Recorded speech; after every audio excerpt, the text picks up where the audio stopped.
నా పేరు మోహను. నేను ఒకటి వచ్చినటువంటి తెల్లారులో పడినే మేము 6 గంటలు వాళ్ళు చేస్తామని చెప్పిండు.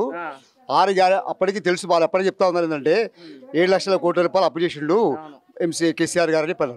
యాక్చువల్గా మన చెప్పినటువంటి ఏంటంటే ఆర్బీఐ ఇచ్చినటువంటి రిపోర్ట్ ప్రకారంగా 3,80,000 చెప్పింది. అంటే అసెంబ్లీలో బిల్లు చెప్పినవన్నీ బోగస్ అనేది తేలిపోయింది. అది ఇంకోటి ఏంటంటే మన బట్టి నేను చెప్పింది కాదు, ఆర్బీఐ రిపోర్ట్ ప్రకారంగా ఇవాళ భారతదేశంలో మొత్తం కూడా తెలంగాణ అనేది స్టేట్ నెంబర్ 1 టిప్ అనేది నేను చెప్తాను లేదు. ఆర్బీఐ వాళ్ళ ఇచ్చిళ్ళు వాళ్ళకి తెలుస్తుంది. వాళ్ళ 6 మేము చెప్పిన ఆయన 50 లక్షలు ఒక సంవత్సరంలో పాటు 2 లక్షల ఉద్యోగాలు ఇస్తాడు. 30 ఉన్నాయండి జాబ్ గ్యారెంటీ ప్రకటించాడు. 36,000 రూపాయలు ఆల్రెడీ కేసీఆర్ గారు ఎగ్జామ్ పెట్టాడు, అవన్నీ పెట్టాడు, రిజల్ట్ ఇచ్చిండు, అవన్నీ చేసాడు. కేవలం ఏమి ఇచ్చిండు, ఒక అపాయింట్మెంట్ లెటర్స్ ఇచ్చాడు. దానికి నేను ఇచ్చాను చెప్పనుకుంటున్నాను. మొత్తం కలిపితే అది ఇచ్చినటువంటి ఈ సంవత్సరం మొత్తంలో 16,000 ఉద్యోగాలు ఇచ్చాడు. మన 9,000 ఉద్యోగాలు ఇవ్వాలి. ఒకటి ఇంకోటి తెలంగాణ రాగానే నేను వచ్చే సంవత్సరం వచ్చే నెల తీసుకొని రా చెప్పాడు. లోన్ కాదు పింఛను నేను 4,000 చేస్తాను చెప్పాడు. 11 నెలలు అయిపోయింది, 12 నెలలు అయిపోయింది. ఇప్పటికి వృద్ధాపులు అందరూ అడుగుతున్నారు. ఇంకా ఎక్కడ పోయింది?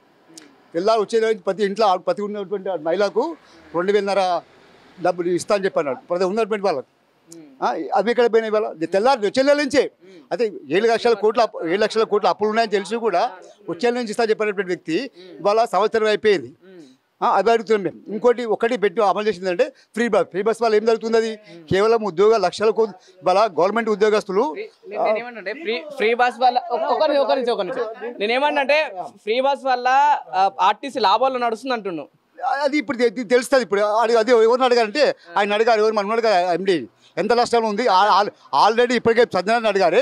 ఆల్రెడీ ఇప్పటికే చెప్తుంటే ఏవిఎస్ రెడ్డి ఆర్టీసీ వల్ల మైక్రోలైజ్ మొత్తం నష్టపోయింది అని చెప్తున్నాడు. అది అయిపోయింది. ఇంకోటి ఏంటంటే ప్రతి ఒక్క డిగ్రీ కాలేజీ పిల్లలకు నేను ఇది ఎస్ఎస్సి వాళ్ళకు 4,000, ఎస్ఎస్సి వాళ్ళకి 4,000, ఇంటర్మీడియట్ వాళ్ళకు 6,000, డిగ్రీ వాళ్ళకి 8,000 ఇస్తాను. ఎక్కడ పోయింది? అలా ఇచ్చినావు. ప్రభుత్వం ఫెయిల్యూర్ గా నడుస్తుందా, సక్సెస్ గా నడుస్తుందా? 100% ఫెయిల్యూర్ ఇది. ఇంకోటి ఏంటంటే వాళ్ళు ఉన్నటువంటి వాళ్ళ బడ్జెట్లోనే చెప్పుకున్నారు ఇప్పటికీ. ఇంకోటి ఏంటంటే మన బ్యాంక్ చెప్తున్నారు ఇప్పుడు ఎవరికి నిరుద్యోగులకు 4,000 పెన్షన్ ఇస్తా చెప్పాడు. వాళ్ళు రాహుల్ గాంధీ చెప్తున్నాడు. అలా నేను మాట అనలేదు.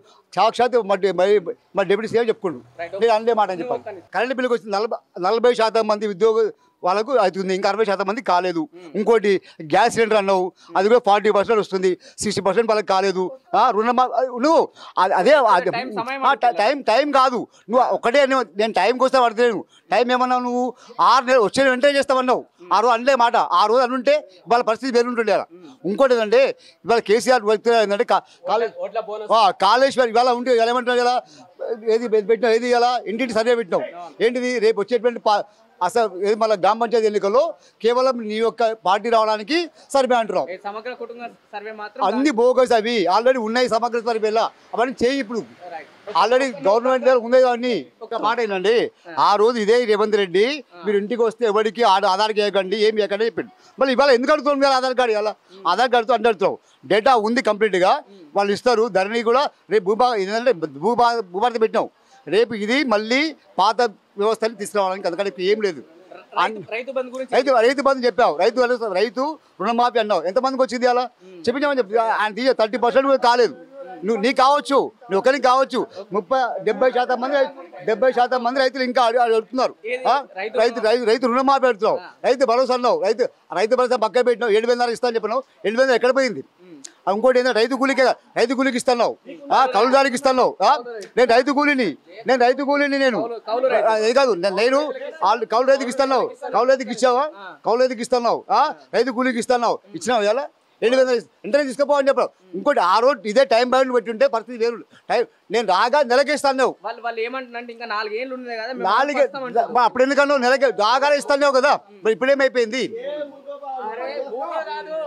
ఇప్పుడు ఆకలైనప్పుడు అన్నం పెట్టనోడు నువ్వు తర్వాత ఇంకా టైం ఉన్నప్పుడు ఇవ్వాల్సిన అవసరం ఏముంది? బోనస్ ఇస్తున్నాడు. బోనస్ మాట ఏం చెప్పిండు? బోనస్ ఏం చెప్పిండు?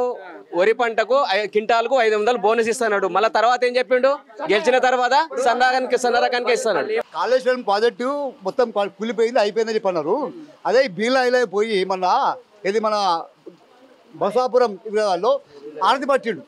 అయితే ఒకటే అడుగుతున్నా, బీలా అంటే కావాలని కాంగ్రెస్ వాళ్ళని ఆ నీళ్ళు ఎక్కడి బీలా మీలో అయినా కానీ కాంగ్రెస్ వాళ్ళే కానీ పైప్ లైన్ వేసిల్లా లేకపోతే కాలేజ్ తీసుకొచ్చిలా మరి ఎటు వచ్చాయి అక్కడికి పోయి ఆరతి పట్టిన ఒక రైట్ ఓకే మళ్ళీ ఎక్కడికి వచ్చాయి అవి ఆ నీళ్ళు కేసీఆర్ ఇస్తే వచ్చినాయి కదా మళ్ళీ వేళ పోయి ఆరతిచ్చావు బంద్ చేసాం అవన్నీ ఎక్కడి వేళ కాళేశ్వరం ప్రాజెక్ట్ కూలిపోయింది కాదు వేళ ఇవన్నీ ఇవాళ ఇంకోటి వాళ్ళ సిటీకి నీళ్ళు వస్తుందంటే ఎక్కడి నుంచి వచ్చారు కాళేశ్వరం నుంచి వచ్చారు కదా అవన్నీ పక్క పెట్టుకొని ఏదో మోసమాటలు చెప్పి జవాబుకొని ఇంకా 4 తర్వాత ఇంకోటి మాకేం అభ్యంతరం లేదు ప్రతిపక్షం ఉన్నాం సిద్ధంగా ఉన్నాం కానీ ఇంకోటి ఏంటంటే ఈ 4 ఏళ్లలో వ్యవస్థ మొత్తం కుప్పకోల్పోతుంది అది మా బాధ బస్వాపూర్ సాగర్కి వచ్చేటువంటి నీళ్ళు ఎక్కడివి అవి కాళేశ్వరమా కావా అలాగే ఇంకోటి ఆ కొండ సులేఖ చెప్పింది మొన్న నేను 10 లక్షల ఎకరాలకు ఇచ్చినటువంటి నేను రంగరాయ సాగర్ నుంచి తెచ్చుకొని 10 లక్షలు ఇచ్చింది ఆమె సొంతంగా చెప్పుకుంది ఆమె ఏం చెప్పాలి ఆమె చెప్పింది ఏంటంటే 10 లక్షలకు ఇచ్చినవి చెప్పండి అంటే ఎక్కడి నీళ్ళు అవన్నీ కూడా ఏమన్నాడంటే కాలకాడి నీళ్ళు నెత్తిలో పోసుకోవాలని చెప్పంటే